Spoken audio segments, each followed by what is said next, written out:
Hello and a warm welcome back to the Wine with Jimmy channel here on the world of YouTube. Delighted to have you on board and thank you for stopping by. Now, this is a wine educational channel, as I'm sure some of you know, and this is all about helping you study wine, certainly for those of you that have got examinations coming up, to give you the confidence to really ace your exams. So welcome here to a series for the WSET Level 4 Diploma. So this is quite a high-end course, of course, and this is on Burgundy. Now this is Series 2, which is on Chablis. So here we are, Series 2. And this is part 2 of 2, 9 videos in this big series about Chablis. Now, part 1, 2, and 3 is available as free content here on the world of YouTube, but all parts after that, parts 4 to 9, will only be available on my e-learning portal. That's over at www.winewithjimmy.com. So please click over that way, have a look at it. All those wonderful goodies, extra videos, exclusive content to help you with your studies.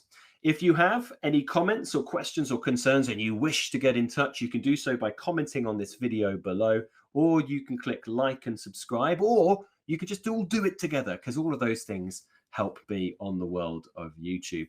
Social media is also found at the bottom of every slide. So we're going to talk about Chablis, but we're going to talk about Chablis' climate in this section. There's a lovely picture here with the view of Chablis town to the right-hand side of the picture.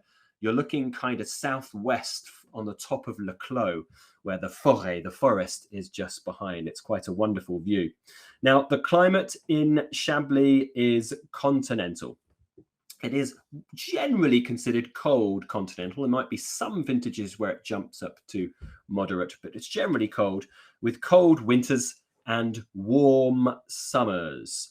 Because of the northerly latitude here, the cold northern location, there certainly can be problems around ripening, the uncertainty of ripening, and also leading to changes in vintage variation.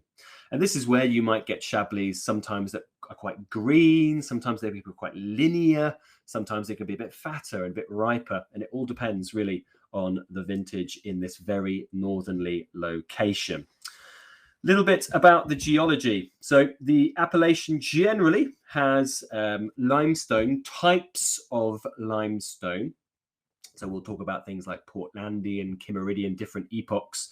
And it has a considerable amount of fossilized seashells, remembering that many millions of years ago, France was actually part of a warm, shallow tropical lake where lots of this marine life would live and die and sink to the bottom, causing this sedimentation over many epochs, different time zones. Now, we actually generally call all of these fossilized seashells within limestone here Kimmeriddian clay. So you've got levels of clay, you've got levels of actual limestone. It's called Kimmeriddian clay for the most part, but there are differences across this area. And I will go into the specifics when I go through the AOCs, what's applicable to the main AOCs in this area. Of course, the variety here is Chardonnay, and that's important because we know that there is cold conditions and there can be problems with ripening.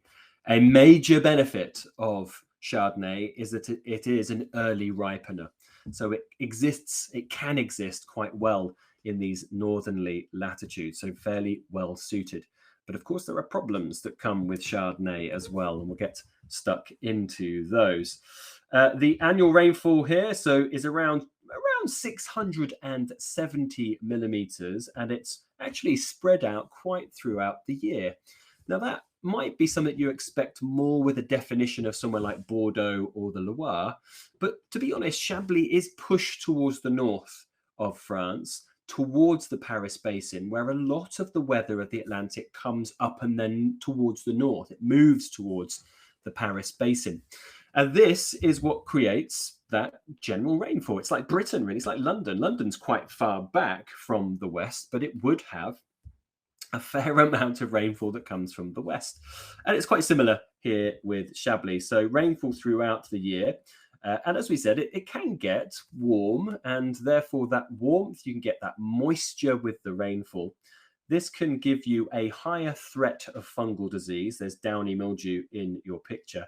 And also towards the end of the year, of course, you are looking at problems with rot, grey rot, for example, which can be a huge issue. Also, there are some more dramatic events here. You will find that we have hailstorms, damage of hailstorms on the left-hand side of your picture there, and spring frosts. With Chardonnay being an early budder, this is a real problem for the region. Chardonnay, once it gets past frost, then, you know, pretty decent throughout summer, able to ripen it quite well. But the frost is the big worrisome time, of course. And there's been quite a bit of it. It seems to be more extreme in the last decade or so.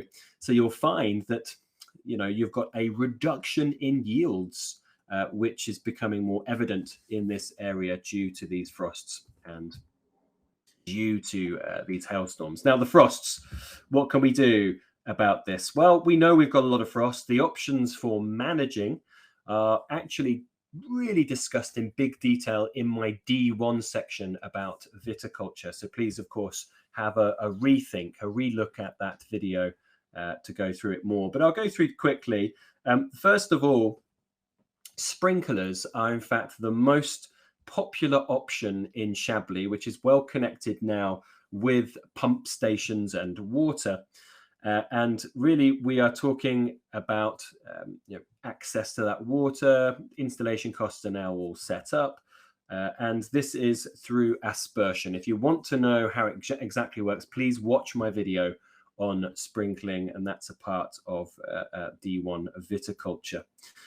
Then we have things like heaters, or otherwise called smudge pots, or sometimes candles called bougies, like in this picture you see just here. They are smoky. They unfortunately are not very environmentally friendly. They cause air pollution, and it requires quite a lot of policing as well, lots of staff in the vineyard. Wind machines are a bit more unpopular in this area, which has pretty good airflow. And pruning choices. So later pruning promotes later bud burst, reducing the chance of damage to new buds from early spring frost. It's something that I discussed again in my D1 videos, so please do have a look at those. And you could also talk about locations and planning of the vineyard as well. That brings me to the end of the climatic section for Chablis. Please do join me for part 3 on vineyard management. And that's another free video available here on the World of YouTube. Thank you so much for your time. Any comments, questions or concerns, please pop them in the comments section below. And if you find yourself in the United Kingdom, come and see me in London at one of my establishments for a class, a glass or a bottle. I've been Jimmy Smith. Ciao for now. Bye-bye.